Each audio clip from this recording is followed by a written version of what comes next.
Real Madrid यार योपालि फुल मुडमा देखिन्छ यार। रियल मड्रिडले योपालि ला लिगा च्याम्पियन्स लिग सबै आफैतिर लग्न खोज्दैछ यार। रियल मड्रिडको फ्लोरेन्टिनो पेरेजलाई भएको चाहिँ के योपालि खतरा खतरा प्लेयरहरू साइन गर्दैछन् यार उनले।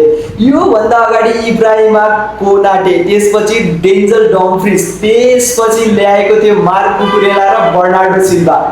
यतिमा पनि पुगेन यार उनलाई। अझ हुँदा हुँदा उनले एन डायोमेन्डेलाई पनि भित्र्याउन खोज्दैछन् यार। पिएचजीले पनि एन डायोमेन्डेलाई ताक्दैछ, तर पेरेज हजुरबासँग पैसाको कमी छैन र उनी एन डायोमेन्डेलाई पनि भित्र्याउन खोज्दैछन् यार। त्यो खेलाडीले राइट विङ्गरमा खेल्न सक्छ, फरवार्डको रूपमा पनि खेल्न सक्छ। रियल मड्रिडको टिम योपालि स्ट्रङ देखिन्छ यार।